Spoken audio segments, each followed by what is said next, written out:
Ya viene la Navidad. Y ellos también. Traen algunos regalos y cargas a la vez. Un día, 2, hasta 3 o más. ¿Cómo sobrevivir a los que decimos amar? A tu jefe que piensa que un regalo de fiestas es trabajar largas horas extra. O al pretendiente que mamá te llevó a la cena. Que vive con los papás, no hace nada por la vida y jamás se peina. O tal vez a tu cónyuge, el que te tiene hasta el copete. Al que le darías justo lo que se merece. Regalar de vuelta el suéter que no te quedó. O poner carbón en la bota de regalos o quizás nada del todo. Con quien sea el problema o la razón, todos queremos expresar cariño en esta ocasión. Aunque los amigos y familia expresen amor, pueden causar drama y ser abrumador. ¿Qué podemos hacer en esta confusión? Podemos sugerir una incómoda solución. ¿Alguna vez se te ha perdido algo y sientes que a nadie le importa tu pérdida y tú estás como preocupado por encontrar lo que se te perdió y a nadie le importa? Por ejemplo, se te perdió la cartera, a mí me pasa mucho, la billetera. Se te pierde la billetera y no la encuentras y en tu casa pues todo el mundo está como que yo tengo la mía, así que sorry que se te perdió, ¿verdad? O se te perdieron las llaves del carro, ¿verdad? Se te perdió la llave del carro. Los carros ahora, los carros que son más nuevos tienen una carajada que no es llave, ¿verdad? Es como un keyless, ¿verdad? Entonces no encuentras la llave del carro y no, te puedes, y no puedes prender el carro, no encuentras la llave del carro y viene tu esposa y te dice, pero no te preocupes tanto por encontrar la llave del carro, ahí está el carro. Como que, o sea, hello, no tiene nada que ver el hecho de que el carro está ahí con que no encuentro las llaves, necesito montarme en el carro, no me puedo ir. O peor aún, si se te pierde un hijo, los que tienen muchos hijos, como yo, por ejemplo, tengo 3 y siento que es un montón, pero se te pierde un hijo, ¿verdad? Estás en una feria, en un lugar público, algo así, se te pierde un hijo, ¿y qué haces? Dices, bueno, se me perdió uno, pero por dice tengo 2 todavía, me quedan 2. Nadie hace eso, ¿verdad? A nosotros en mi casa se nos perdió una vez a Román, el menor de nosotros, se nos perdió en el vecindario. Y fue una gran angustia porque, primero, mi esposa es la mujer más autosuficiente del mundo, es la mujer que nunca necesita nada. O sea, si ella hubiese podido tener hijos sin mí, lo hubiese hecho probablemente, porque ella no necesita nunca un hombre, nunca necesita nada. Lo cierto es que cuando mi esposa me llama, siempre estoy seguro que hay una emergencia. De hecho, mi esposa es enfermera, entonces tiene un montón de posgrados y estudios en temas de medicina, entonces ella resuelve todos los temas de medicina y es como cuando me llama ella porque hay que ir al hospital, yo digo, le quedan 3 días de vida al chiquito, ¿verdad? Porque es que ella resuelve todo y cuando ya no lo puede resolver es cuando hay que ir al hospital. Bueno, un día mi esposa me llamó, fue hace como un año, me llamó al trabajo, me llama al celular y normalmente tenemos como un código entre nosotros, ¿verdad? Como que si de repente me está llamando por algo que no es tan urgente, necesito que me llame 2 veces, porque usualmente no tengo el teléfono conmigo, el teléfono está en algún lado. Bueno, el punto es que me llama la segunda vez, estoy en una reunión y le digo a la persona, discúlpame, mi esposa nunca me llama 2 veces, a menos que sea realmente importante, tengo que contestar esta llamada. Contesto la llamada y mi esposa me dice, no encuentro a Román. Y yo digo, ¿cómo no encuentra a Román? Está en la casa, ¿estás en la casa? Sí, está en la casa. Bueno, tiene que estar en un lado, ¿verdad? Porque es un vecindario cerrado. No encuentro a Román, tengo 15 minutos buscándolo y ya estoy angustiada. Entonces yo digo, ya voy para allá. Yo vivo en Huachipelín y queda normalmente, si, bueno, con el tráfico de Lindora podría ser 1 hora de aquí, ¿verdad? Pero normalmente sin tráfico es como 10 minutos, tal vez 8 minutos. Llegué en 3 minutos y medio al sitio, ¿ok? A mi casa. Y inmediatamente mi esposa, o sea, encuentro a mi esposa llorando y me dijo, lo busqué en las piscinas y no está en las piscinas, lo busqué en todos lados y no lo busqué. Entonces, bueno, en fin, nos pusimos, mandamos a los otros dos mayores a buscarlo. Resulta que en una casa donde había, nada más para los que estaban angustiados, en una casa donde estaba jugando, se salió de esa, que es el único amigo que tiene ahí que conocemos y que le damos permiso para que juegue ahí, y se había ido a otro lado. Y la señora de la casa, cuando fuimos a preguntar, cuando mi esposa fue a preguntar ahí, dijo, no, él se fue. Yo le dije que se fuera a su casa, pero él no se fue a su casa, sino que se fue a otro lado. Y en esa casa, justo que estaba a la par, no buscamos. Al final encontramos al niño y no hubo problema. El asunto es, y el punto de la historia es que el hecho de que él estaba por un momento perdido se convirtió en la prioridad de mi vida. Y no me importó a quién tenía enfrente, no me importó qué responsabilidades tenía, no me importó qué estaba haciendo, él se convirtió completamente en mi prioridad. Porque cuando algo está perdido, la prioridad es encontrarlo, ¿ok? Si se te pierden las llaves del carro, no importa qué tengas que hacer, la prioridad es encontrar las llaves del carro. Si se te pierde un hijo, no importa qué tengas que hacer, no importa todo lo que tengas que hacer, la prioridad es encontrar a ese hijo. En las últimas semanas aquí en Open House hemos estado hablando acerca de la gracia de Dios, de esta palabra, este concepto, más que una palabra es un concepto enorme, algo que a veces es un poquito difícil de entender, especialmente si no tienes una formación espiritual desde muy pequeño aprendiendo temas de Dios y de religión. La gracia es una palabra grande que significa el amor completo, perdón, aceptación de Dios sin importar tus circunstancias. Hoy les quiero contar una historia que en mi opinión es la historia que mejor ilustra el concepto de la gracia de Dios. Y precisamente se trata de una historia de alguien que está perdido y de alguien que aparentemente está encontrado. Y Jesús cuenta esta historia en una de sus parábolas, de hecho es una de las parábolas, y ilustra de la mejor forma este concepto de la gracia. Interesantemente, no aparece en la historia, en la parábola, no aparece la palabra gracia, sin embargo, toda la historia entera toda la historia entera se basa acerca de esta idea de la gracia. Jesús enseñaba a través de parábolas. Parábola es una palabra antigua para decir, una palabra por la que podríamos sustituir la palabra parábola es la palabra fábula. Una fábula, una historia que tiene una moraleja. Usualmente eran historias inventadas, no necesariamente era una historia de la vida real. Esta es probablemente la más popular, la más famosa, que probablemente no conoces muchos temas de la Biblia, pero probablemente has escuchado la parábola que voy a contar. Es más, estoy casi seguro que podrían ustedes terminar la segunda parte del título de esta parábola. Se llama la parábola del hijo pródigo.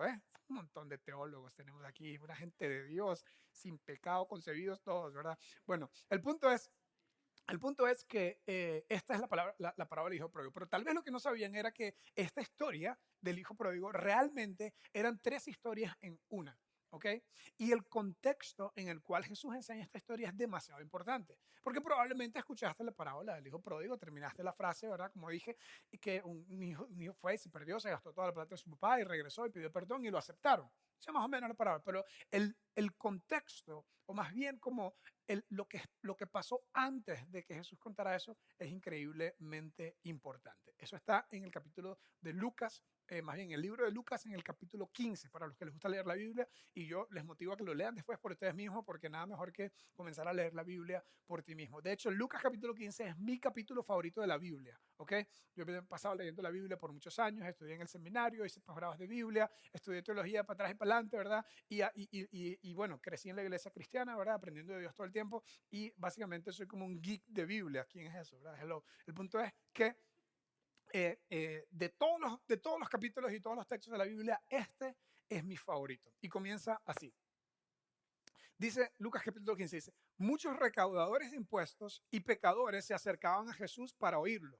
¿Okay? O sea, antes de que contara Jesús la parábola del hijo pródigo, y de hecho esto lo escribió Lucas, ¿verdad? Que era uno de los era uno de los seguidores de Jesús, que ni siquiera conoció a Jesús personalmente. Él realmente fue un discípulo de Pablo, que fue un hombre muy importante que comenzó a seguir a Jesús después, pero eso no viene al tema. El punto es que esto no lo escribió Jesús, lo escribió Lucas, que fue el que escribió este libro que se llamó Lucas, porque no habían agencias creativas para ponerle nombres a libros. Entonces el libro de Lucas se llama Lucas. El punto es que Lucas comienza diciendo que a Jesús se acercaban muchos recaudadores de impuestos y pecadores. ¿Ok? Ahora, y también se acercaban fariseos. ¿Ok? Vamos a hacer una pausa ahí para ir comentando. En el primer siglo, cuando sucedió esto, habían dos audiencias que casi siempre se acercaban a Jesús. Se acercaban personas que eran muy malas, muy pecadores, que estaban como en cierta forma al margen de Dios y de la religión, y que encontraban en Jesús una enseñanza fresca, una enseñanza que no los juzgaba, una enseñanza que en cierta forma les parecía atractiva. Este grupo de personas se acercaban a él y casi siempre ellos estaban entre el grupo de recaudadores de impuestos y pecadores. Ahora, lo interesante aquí es que un recaudador de impuestos era una persona que trabajaba para el Ministerio de Hacienda de Roma, ¿ok? Entonces imagínate, trabajaba para el Ministerio de Hacienda de Roma, cobraba impuestos para Roma, pero estaban 3.000 kilómetros de distancia en el Oriente Medio, en Israel. Estaba una provincia romana por invasión. Básicamente ellos habían llegado ahí y a la fuerza habían convertido eso en una provincia romana, y Roma básicamente vendía el derecho de cobrar impuestos, y la mejor forma de hacerlo era haciéndolo a través de gente local, porque era más fácil para ellos que viniera un local a cobrarte el impuesto que fuese una persona o un soldado romano, aunque estaban apoyados por los soldados romanos. El punto es que la profesión de recaudador de impuestos, si leíste la Biblia en la versión antigua, esta es una versión moderna, si leíste la Biblia en la versión antigua, probablemente leíste la palabra publicano. Ese era el título que le decían publicano, porque trabajaba, era un trabajador público para Roma. Pero recuerda, Roma era un imperio que había invadido, era ilegítimo, era ilegal, era brutal. El punto es que ser un publicano o un recaudador de impuestos era una profesión terrible porque te convertías en un traidor de tu propia patria, pero al mismo tiempo te dejaba mucho dinero porque te quedaba una buena tajada de los impuestos que cobrabas. Había corrupción, yo sé que ahora no lo hay. En el mundo moderno, todos los ministerios de Hacienda de todos los países, especialmente América Latina, no hay corrupción en ninguno de ellos. En el tiempo de Roma sí lo había, sarcasmo incluido. Tengo que decir sarcasmo incluido, están muy serios ustedes. El punto es que era una profesión que simbolizaba robo y simbolizaba traición. Porque ¿cómo es posible que por amor al dinero estás vendiendo a tu propia patria y cobrando impuestos por un imperio tan opresor? Esos eran los recaudadores de impuestos. Y es divertido, a mí me parece divertido, que tenían una categoría particular de pecadores, porque se acercaban a Jesús, recaudadores de impuestos y pecadores. Es decir, que si tú eras una persona muy mala, un pecador muy malo, no sé, qué sé yo, te divorciaste porque hiciste infiel y te dedicaste a las drogas, al alcohol, al rock and roll, a todo lo malo que te puedas imaginar según la sociedad, o eras de lo peor, habías estado preso, al final de la noche vos podías poner tu cabeza en la almohada y decir, Dios, te doy gracias porque al menos no soy un recaudador de impuestos. Era que los recaudadores de impuestos, y esto es texto de la Biblia, tenían una categoría de pecadores particular para ellos. Recaudadores de impuestos y pecadores, todos los demás, se acercaban a Jesús para oírlo. Entonces Jesús tiene una audiencia, supongamos que a la izquierda de su audiencia están los publicanos, los recaudadores de impuestos y los pecadores, ¿verdad? Y del otro lado se acercaban los fariseos. ¿Quiénes eran los fariseos? Los fariseos eran los que su profesión era ser buenos. Su profesión era estudiar la Biblia, su profesión era enseñar la Biblia. En ese tiempo no había Biblia como la conocemos hoy, pero la Biblia en ese tiempo era la ley de Moisés. Entonces la profesión del fariseo era aprenderse la ley e imponer la ley, ¿ok? Entonces eran personas supuestamente muy buenas, aunque todo el mundo sabía que eran los más hipócritas, porque le decían a todo el mundo, le andaban diciendo a todo el mundo lo que tenían que hacer y ellos no necesariamente lo hacían. Por ejemplo, los fariseos fueron los que vinieron y le trajeron a Jesús una mujer que habían encontrado en el puro acto de adulterio. Y Jesús, cuando se la trajeron, le dijeron, la ley dice que hay que apedrearla. ¿Qué dices tú, que eres un maestro de la Biblia? Y Jesús dijo, el que esté libre de pecado, tire la primera piedra. Es una frase muy conocida, ¿verdad? Le dijo a los fariseos, que supuestamente eran los buenos, el que esté libre de pecado, tire la primera piedra, lo cual quiso decir básicamente, de ustedes también son pecadores. Lo que pasa es que los pecados de ustedes no los conocen tanto como los conocen los pecados de ella, porque ustedes ahora son unos chismosos y la andan viendo, metiéndose en la vida de otra persona. El punto es que ese día Jesús le dice a esa mujer, ¿dónde están los que te acusaban? Ninguno está aquí porque ellos también son pecadores. Y le dijo, tus pecados, no, le dijo, vete y no peques más. Le dijo, yo tampoco te condeno. Entonces es increíble la gracia y el amor de Dios, ¿ok? Entonces, los fariseos eran los que supuestamente eran muy buenos, pero también eran pecadores, pero eran muy hipócritas. Y los pecadores de impuestos y los pecadores de impuestos, los recaudadores de impuestos y los pecadores era el otro grupo, como la gente que estaba al margen de la religión, que habían sido rechazados porque los fariseos le decían, ustedes no son suficientemente buenos como para venir a cumplir la religión judía, ¿ok? Estos dos grupos de personas se le acercaban a Jesús. Los fariseos se le acercaban, dice, y los fariseos y los maestros de la ley, los que enseñaban la ley, y se pusieron a murmurar, a chismear, que era parte de la profesión de ellos, era andar de chisme en chisme. Esto es lo que decían de Jesús. Este hombre que dice que es de Dios, que dice que es un maestro, que dice que perdona pecados, recibe a los pecadores y come con ellos. Ahora, históricamente el comer con alguien es un símbolo de relación, de intimidad. Es un símbolo de cuando te sientas, y tal vez hoy en el mundo corporativo uno va y pone una reunión de almuerzo y es como súper en la agenda, ¿verdad? Pero en aquel tiempo el comer con alguien, y yo creo que igual hoy cuando tú vas a una cena con alguien disfrutas, es como disfrutar, es disfrutar la relación, disfrutar la comida. En aquel tiempo comer con alguien, igual como creo hoy también en algunos casos, es un símbolo de una relación. Jesús estaba buscando relacionarse con personas que eran totalmente distintos a él, lo cual es muy diferente de la mayoría de las iglesias y de las religiones hoy, ¿verdad? Casi siempre están más bien polarizando y creando como que ustedes no son como nosotros, por eso no se pueden acercar aquí. Jesús no era así. Jesús decía, incluso no él, sino los chismosos que andaban alrededor de Jesús, los fariseos decían, este hombre recibe a los pecadores y come con ellos, se sienta en la misma mesa. Son personas que no obedecen la ley, no obedecen a Dios, ¿verdad? ¿Cómo es posible, verdad? Y la iglesia incluso ha caído en este tipo de errores que siempre está dividiendo a la gente, ¿verdad? Ustedes no pueden venir porque son divorciados, ustedes no pueden venir porque son homosexuales, ustedes no pueden venir porque son muy pecadores, arregla tu vida, límpiate y cuando estés bien lindo como nosotros, supuestamente ahí puedes venir. Ese es el mensaje que la mayoría de las iglesias han enviado y yo creo que es totalmente distinto a lo que vemos de Jesús. Entonces, con este contexto, dos audiencias, los recaudadores de impuestos y los pecadores, los fariseos, los peores de la sociedad, los mejores de la sociedad, pero nadie sabía realmente quiénes eran. Estas dos audiencias están como trasfondo en la historia del hijo pródigo. Y Jesús comienza a decirles una historia. Ahora, la historia del hijo pródigo fue la tercera. Las primeras dos que le contó fueron dos historias. Le contó esta parábola, dice el texto, y para no poner todo el texto por razones de tiempo, yo les traigo aquí el resumen. Dice que Jesús le contó esta parábola. Es muy interesante porque dice esta, que es singular, es decir, que esta, aunque son tres historias, es una sola historia. Entonces, la primera es la oveja perdida. Y esto podríamos decir que Jesús dice, y por cierto, yo todas las noches, bueno, no todas las noches, pero al menos 3, 4 veces a la semana en la noche le cuento a mis hijos historias de la Biblia, ¿ok?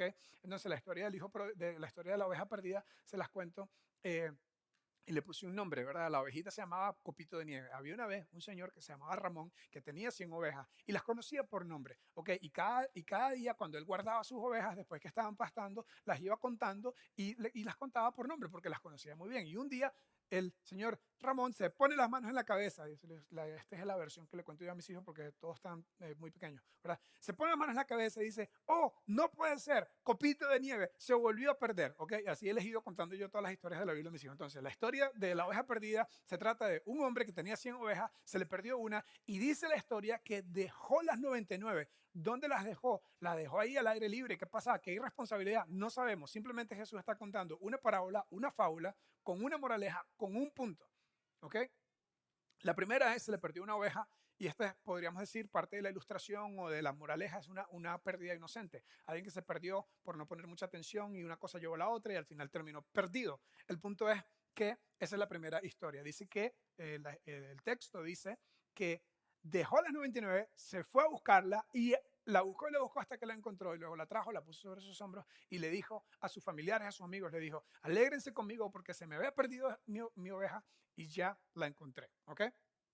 Luego Jesús da la segunda historia, es la de una moneda que se perdió, ¿ok? Y cuenta la historia de una mujer que tenía 10 monedas y 10 monedas era como un collar de monedas que en aquel tiempo las mujeres se ponían en su frente y era un símbolo de virginidad, de castidad y de pureza y ellas se la ponían hasta el día que se casaban. Cuando se casaban se quitaban eso y bueno, y se iban de luna de miel y todo y la pasaban muy bien. El punto es que la moneda perdida, dice Jesús, a una mujer tenía 10 monedas y se le perdió una, se le cayó uno de los dijecitos o de las monedas del collar y comenzó a buscarla, llamó a sus amigas, llamó a un montón de gente. Esto es muy interesante porque en cada parábola de Jesús uno podría encontrarse quién era quién. Es decir, los fariseos eran, o de este lado había puesto los fariseos eran los que son muy buenos, ¿verdad? Los que se portan bien, los recaudadores de impuestos eran los que se portan medio mal, los pecadores, y el otro personaje es Dios. Por ejemplo, en la historia de la oveja perdida, Dios es el pastor que va a buscar la oveja perdida, y obviamente la oveja perdida son los que están del lado izquierdo, ¿verdad? Aquellos que están allá con los publicanos o los recaudadores de impuestos y los pecadores. En la moneda perdida, Jesús hace algo drástico que ningún maestro de la ley, ningún profeta había hecho antes. Ilustra a Dios con una mujer. Pero si Dios es hombre, ¿quién dijo que Dios era hombre? Bueno, no sé. El punto es que Jesús dice, una mujer tenía 10 monedas y barrió y buscó. La prioridad de su vida se convirtió en encontrar esa moneda y la barrió hasta que la encontró. Podríamos decir que la pérdida de la moneda es una pérdida accidental. Hay gente que se aleja de Dios porque no está prestando atención a las cosas y terminan súper lejos de Dios. Y Jesús está diciendo hasta ahora en la historia, en cualquiera de los casos, la prioridad para Dios es la gente que está lejos de Él, la gente que en cierta forma está perdida en cuanto a Él, en referencia a Él. Y luego le contó esta historia, que es la historia del hijo pródigo, que yo le cambié el nombre y le puse la historia del hijo perdido, ¿ok? Porque en realidad tiene más sentido y además el título, no sé quién le dio el título porque la historia no dice que ese es el título que tiene. Entonces, bueno, ¿quién me creo yo para cambiarle los nombres de las historias de la Biblia? No sé, lo cierto es que para mí tiene más sentido que es un hijo que se perdió, ¿ok? Entonces, para mí este hijo se perdió, esa pérdida fue intencional o rebelde, ¿ok?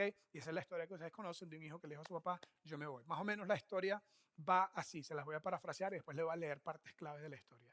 Un hombre tenía 2 hijos. Hasta ahora Jesús ha contado 2 historias y en una está Dios, en una están los malos, en una están los buenos, supuestamente, ¿ok?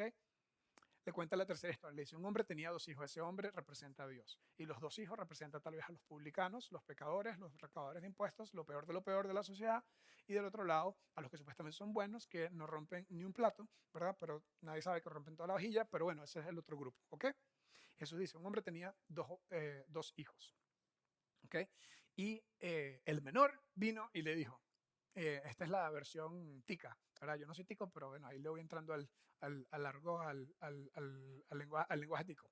Le dice, mi tata, por mí usted ya se puede morir. Deme la tajada de plata que me corresponde a mí porque yo voy jalando.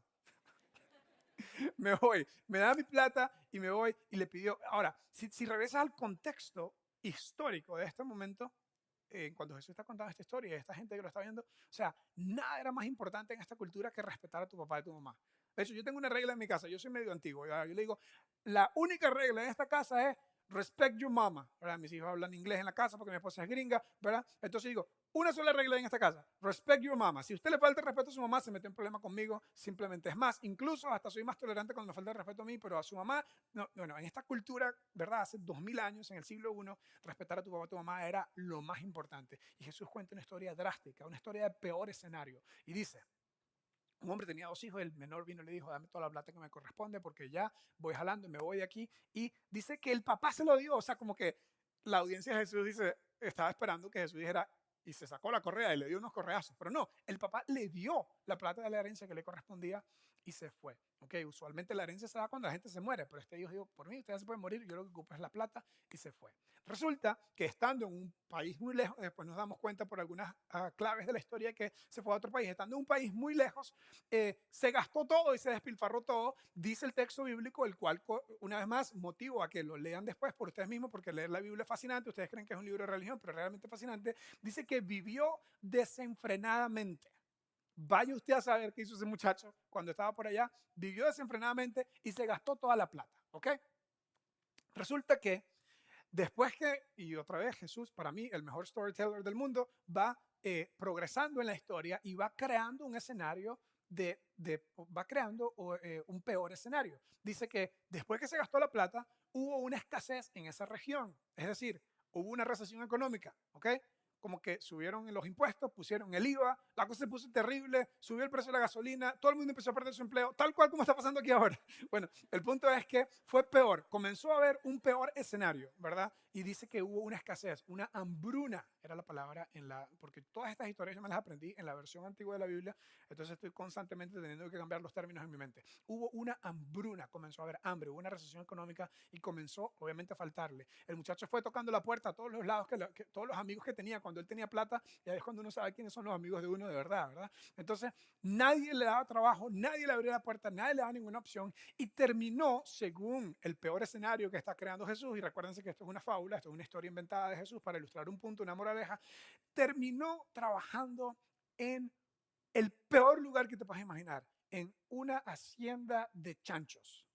Terminó trabajando cuidando cerdos, cuidando puercos. ¿Cómo es posible si un muchacho judío ni siquiera, y aquí, esta es la razón por la que sabemos que era una región vecina, porque en Israel como país, en la región judía, está prohibido comer cerdo y ni siquiera ellos tienen cerdos como parte de los animales que van criando porque no lo comen. El punto es, ni tampoco lo tienen como mascotas porque no lo pueden ni siquiera tocar. El punto es que este muchacho terminó trabajando cuidando chanchitos, ¿ok? Y estaba dándole de comer. Y la Biblia dice en el texto, en Lucas 15, que deseaba llenarse la panza de la comida que comían los cerdos. Es decir, los que han estado en algún programa de 12 pasos o algo por el estilo entienden muy bien lo que significa esto. Llegó al fondo, tocó fondo. Llegó al fondo del barril y ahí reaccionó y dijo, ¿qué estoy haciendo yo aquí comiendo estas porquerías con estos chanchos? Si en la casa de mi padre los empleados les va mejor que lo que me está yendo a mí.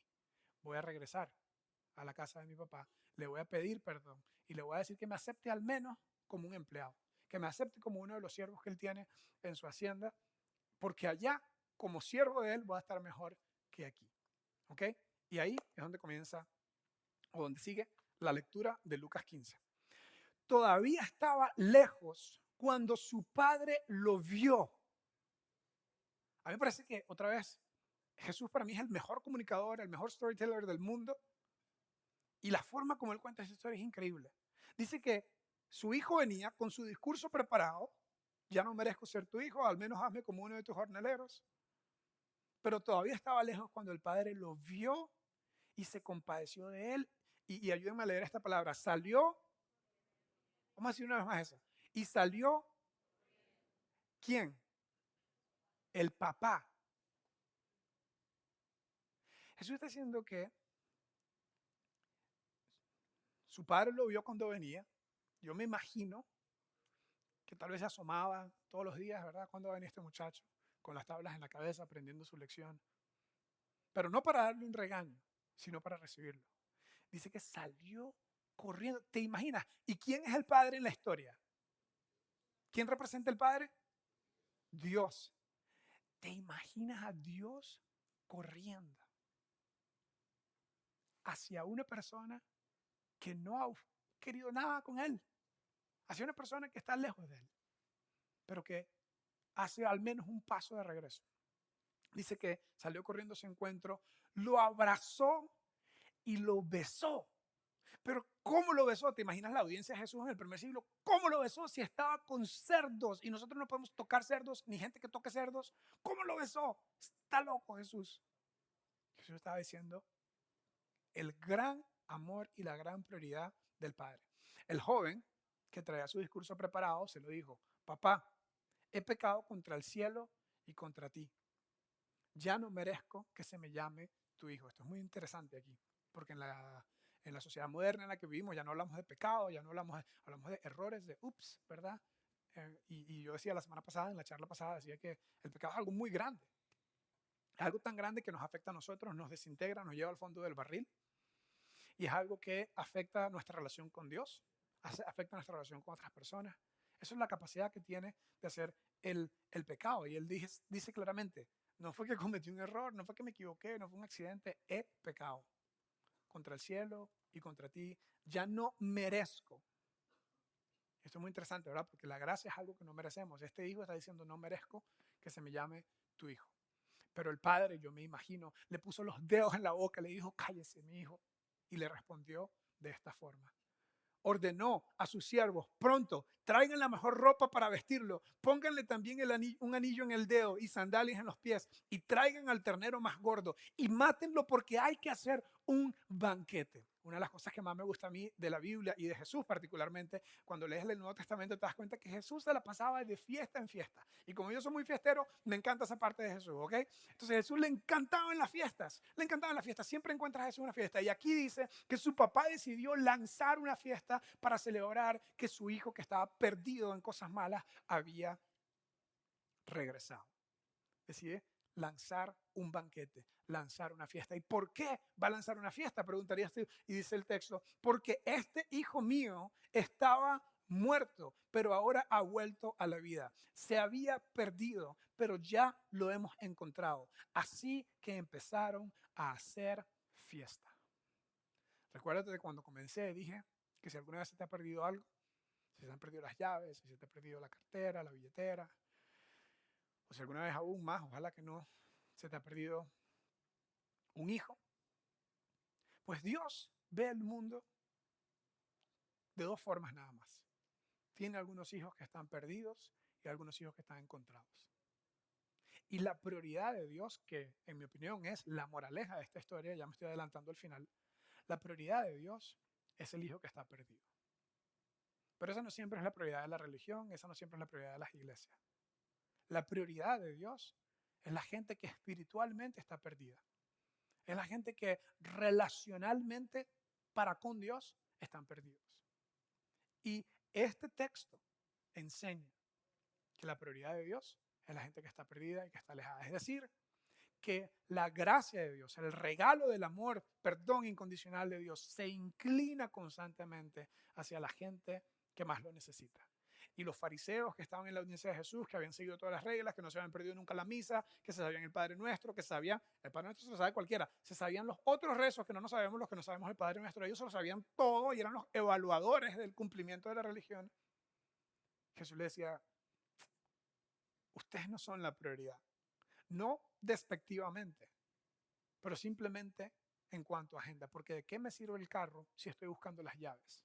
¿Y de qué me sirven mis otros 2 hijos si se me perdió el menor? Y Jesús estaba diciéndole, perdonen, fariseos, ustedes que son tan buenos, la prioridad mía son estos. Resulta que al hijo mayor no le gustó. No le gustó. El hijo mayor era el hijo responsable. Probablemente porque era un pueblo pequeño, cualquier similitud con la realidad de nosotros los costarricenses, yo no soy costarricense, pero yo vivo aquí hace mucho tiempo, ¿verdad? Cualquier similitud con nosotros es pura coincidencia, ¿verdad? Era un pueblo pequeño, había mucho chisme y seguro ya le había llegado a la familia los chismes del muchacho cuando andaba mal portado. Y viene llegando el muchacho mayor, el hijo mayor, trabajador, aplicado como era, responsable, no bebía, no tomaba, hacía todas las cosas buenas siempre. Iba entrando y escucha, ya me salió súper mal, escucha la música, escucha la disco móvil, no sé, los ajenos, habían invitado a los ajenos, había una fiesta enorme en la casa de él. Y él dice, ¿qué está pasando aquí? ¿Cómo no recibí el memo? No me mandaron el WhatsApp. ¿Qué pasó aquí? ¿Por qué esta fiesta? Y hoy es día de trabajo, ¿por qué estamos nosotros aquí de fiesta? Va llegando el muchacho aplicado. Y viene y se encuentra con uno de los siervos, chismoso también, ¿verdad? Y dice, ay, usted no sabe lo que pasó. Llegó el hermanillo suyo. Ah, llegó el desgraciado ese irresponsable. No, hombre, y su papá lanzó una fiesta, mandó a matar al becerro más gordo, vea. La fiesta porque llegó.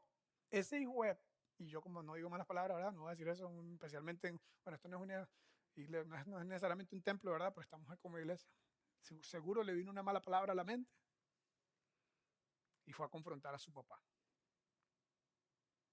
Y le dijo, fíjate cuántos años yo te he servido sin desobedecer, jamás ninguna de tus órdenes. Y ni un cabrito me has dado para celebrar una fiesta con mis amigos. Pero llega el condenado de tu hijo, ya ese no es hermano mío. Es como cuando tus hijos se portan mal y tú le dices a tu esposa, mira, el hijo tuyo ese se anda portando mal, anda a ponerle preparo. Y viene el hijo tuyo, porque ese no es hermano mío, ese es el hijo tuyo, que ha despilfarrado tu fortuna con prostituta. ¿Cómo sabía él que andaba con prostituta? El texto, léanlo, el texto dice que andaba desenfrenado, pero siempre hay algo de eso, ¿verdad? Cuando alguien está desenfrenado. El punto es que dice, andaba con prostitutas y tú mandas a matar al ternero más gordo. ¿Cómo es posible? Y otra vez, la evidencia de Jesús, los fariseos del lado derecho, que se sabían toda la ley, que eran los que supuestamente hacían todo bien, los mal portados de este lado, estos empezaron a tener una sonrisa en la cara, estos empezaron a arrugar la cara. Y algunas de las preguntas, digo yo, que tenían los fariseos era, ¿y dónde está la responsabilidad? ¿Y dónde están aquello de las consecuencias, el karma? ¿Y qué pasó con aquello de no avalar malas conductas? O sea, este muchacho ahora va a seguir haciendo lo mismo. Estás promoviendo malos hábitos. No me parece justo. No me parece justo que él venga, se ha portado mal, yo me porto bien, y él venga y usted le haga una fiesta como si no hubiese pasado nada. Y además, ¿cómo sabe usted si de verdad le está arrepentido? ¿Cómo sabe usted si de verdad él realmente quiere hacer las cosas bien ahora? No, hombre, ¿por qué no más bien lo ponemos en time out como 3 años? Y después de 3 años en probation podemos darle otra oportunidad. Y el papá está diciendo, ¿tú no me entiendes? ¿No me entiendes? Que la prioridad mía es el que está perdido. Ambos hijos, en mi opinión, ambos hijos esperaban una respuesta de acuerdo con su conducta. Este pensaba que por su conducta, por portarse tan bien, el padre lo iba a aceptar y lo iba a premiar. Y el otro pensaba que por su mala conducta no se merecía nada. Y ninguno de los dos estaban recibiendo lo que merecían. Eso es la gracia. Es algo que no merecemos. Y yo creo que en una audiencia como la nuestra hay 2 tipos de personas también. Especialmente en un lugar como este. Algunos que vienen tal vez de tocar fondo, algunos que vienen tal vez como los publicanos, sabiendo que yo no soy el mejor portado del mundo, otros los fariseos que supuestamente hemos hecho todo bien, hemos seguido todas las reglas. Yo pienso que en esa fiesta ninguno de los 2 hermanos estaba disfrutando la fiesta. Era como, este estaba diciendo como que yo no me merezco esto, y el otro está diciendo, yo no me merezco esto. Y yo creo que lo que Dios quiere es encontrarse, reconciliarse con sus hijos y que todos disfruten la fiesta. El amor de Dios, la siguiente lámina. Para el amor de Dios, nuestra conducta es irrelevante. Su prioridad es la relación. Lo que Dios más quiere tener contigo es una relación de cercanía, una relación de intimidad, una relación de amor. Eso es la gracia de Dios. Eso es lo que Dios más quiere. Por eso la respuesta que el padre le dio al hijo mayor fue: hijo mío, le dijo su padre, tú siempre estás conmigo. Lo que pasa es que estás muy ocupado, estás muy atareado, estás muy pensando en el performance, en el rendimiento, en todas las tareas que tienes que hacer y no estás disfrutando la relación conmigo. Y todo lo que tengo es tuyo, pero teníamos que hacer fiesta y alegrarnos porque este hermano tuyo, que tú dices que es hijo mío, pero es hermano tuyo, estaba muerto relacionalmente, espiritualmente, pero ahora ha vuelto a la vida. Se había perdido, pero ya lo hemos encontrado. Mi conclusión de esta charla es: Dios busca, como el pastorcito al que se le perdió una oveja, busca a sus hijos perdidos. Dios corre hacia sus hijos perdidos cuando ellos deciden regresar a Él. Y Dios celebra nuevos comienzos, nuevo nacimiento. Es decir, para Dios el enfoque eres tú y no lo que tú has hecho, lo malo o lo bueno. Para Dios el enfoque eres tú. Si tú eres el hijo menor y tú dices, ¿sabes qué? Yo levanto la mano, levanto las dos manos, yo soy el hijo menor, yo soy el que se ha ido, que se ha sido rebelde, mandé al carajo de la religión, no fui a misa como desde los 15 años, de los 12 años, cuando ya no me obligaban, y yo estoy ciertamente, ¿verdad?, lejos de Dios. Y incluso si hay alguien entre nosotros que dice, yo estoy en el fondo del barril justo en este momento. Yo creo que sepas, la conclusión para ti es todo esto, es que el enfoque eres tú. Dios quiere una relación contigo y de eso se trata la religión. Y lamentablemente las religiones, las iglesias han puesto más nubes en tu visión y más obstáculos en el camino que simplemente presentar la idea de que Dios está buscando una relación con todos sus hijos. Y tal vez incluso, como al hijo menor le pasó, tal vez los golpes y los errores y los pecados han sido en buena hora para acercarte a Dios. Como dijo una gran mística de alrededor de los años 1300, Juliana de Norwich, una mística católica súper conocida para la gente que estudia estos temas. Ella dijo, primero es la caída, luego la recuperación, y en ambas está la gracia de Dios. Si tú eres ese hermano mayor, ese hermano menor, lo único que tienes que hacer es recibir el amor de Dios. Y si tú eres el hermano mayor, el que ha seguido todas las reglas, el que no abrió la lonchera antes de recreo, el que se portó bien, el que hace todas las cosas bien, ¿estás disfrutando la fiesta? ¿O estás viendo el mundo a través de tu perfección y de todas las cosas buenas que tú haces? En realidad, en la vida no hay tal cosa como la perfección, excepto de la persona que entiende que nuestras imperfecciones nos ayudan a acercarnos a Dios. Hoy vamos a cerrar con una canción que la banda va a pasar. Justo en este momento voy a invitar a la banda que pase aquí. Vamos a hacer algo un poquito diferente, algo que no hacemos todo el tiempo. Vamos a escuchar esta canción que habla de este tema, del amor tan grande de Dios, del amor incondicional de Dios, que va a ir cualquier distancia para encontrarse contigo, porque esa es su prioridad. Y mientras la banda va a cantar esta canción, yo quiero pedirles que reflexionen en cuál de los dos hijos eres tú. Luego, hacia el final, casi la mitad, al final de la canción, yo voy a pasar una vez más y voy a pedir una respuesta de ustedes ante lo que han escuchado hoy. Y no tienen que pararse, no tienen que levantar la mano, no tienen que arrodillarse, no tienen que hacer nada. Lo único que voy a pedirles es que respondan en su mente y en su corazón en una oración a Dios. Porque si tú eres el hijo menor, te voy a pedir que respondas ante lo que has escuchado hoy, recibiendo la gracia de Dios. Entendiendo que, según lo que hablé hoy, la agenda de Dios, la prioridad de Dios y el énfasis de Dios es la persona que está relacionalmente perdida.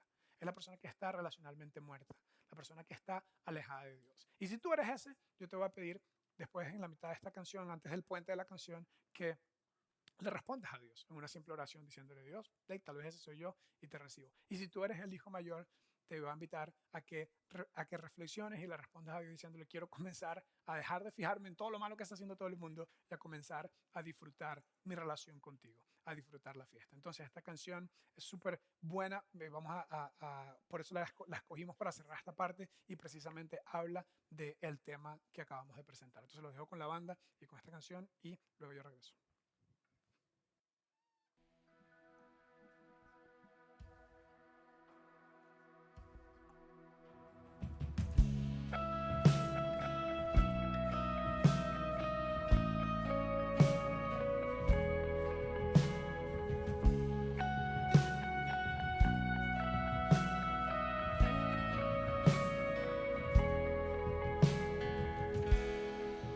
Antes de hablar, cantaste sobre mí. Has sido tan bueno para mí. Antes de respirar, soplaste vida en mí. Has sido tan bueno para mí. Oh, tu amor me envuelve, me sostiene, amor sin condición. Me persigue y deja las 99 y va por mí. No puedo ganarlo ni merecerlo. Tu amor se entregó por mí. Oh, tu amor me envuelve, me sostiene, amor sin condición.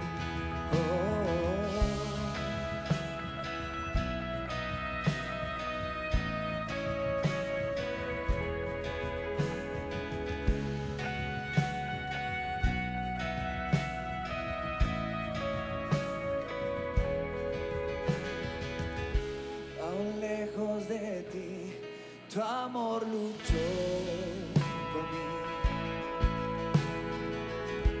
Has sido tan bueno para mí. Donde vi mi valor, te entregaste por mí. Has sido tan bueno para mí. Oh, tu amor me envuelve, me sostiene, amor sin condición. Me persigue y deja las 99 y va por mí. No puedo ganarlo ni merecerlo. Tu amor se entregó por mí.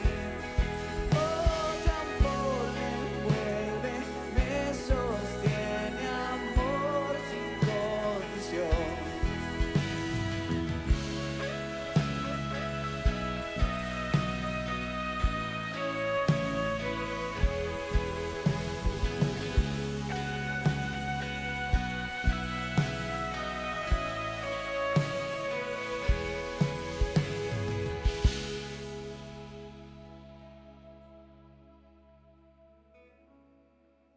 La próxima parte de esta canción dice que no hay sombra que Dios no alumbre y no hay montaña que Dios no esté dispuesto a escalar para encontrarte a ti. Y durante los últimos 30, 35 minutos tú estás escuchando un mensaje claro y fuerte. Y es que Dios, la prioridad de Dios es buscar a los que están relacionalmente perdidos, es encontrar a los que están espiritualmente perdidos. Y si tú eres esa persona, lo que te quiero pedir es que le respondas a Dios. ¿Y cómo responderle ante algo como esto? Simplemente decirle: Dios, yo quiero esto, yo recibo esto.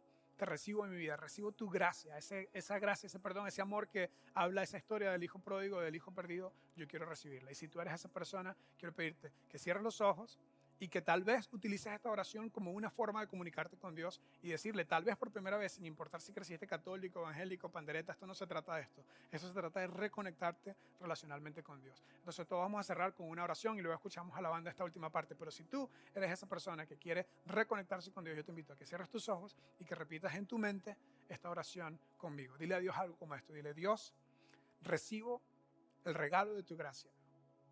Recibo el regalo de tu amor. quiero estar de nuevo conectado relacionalmente contigo. Quiero tener esa experiencia de la historia del hijo pródigo.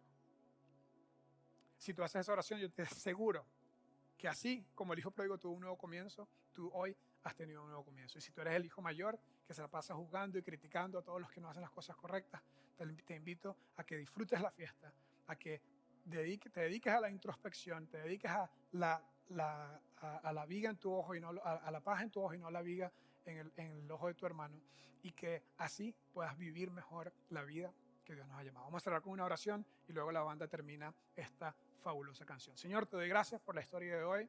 Te doy gracias que me recuerda a mí, habiendo crecido en temas de Dios toda la vida, que lo más importante no es la religión y lo que sabemos, sino el amor que tú tienes para todo el mundo. Y ayúdanos aquí en Open House a convertirnos en un grupo que está siempre proyectando y expresando ese amor tuyo a la gente, sin religión, sin confusión, claro y fuerte. Tu mensaje de reconciliación relacional, de reconciliación y de amor con la gente. En el nombre de Jesús.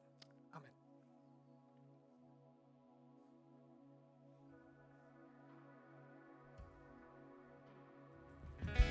No hay sombra que no alumbre, monte que no escales para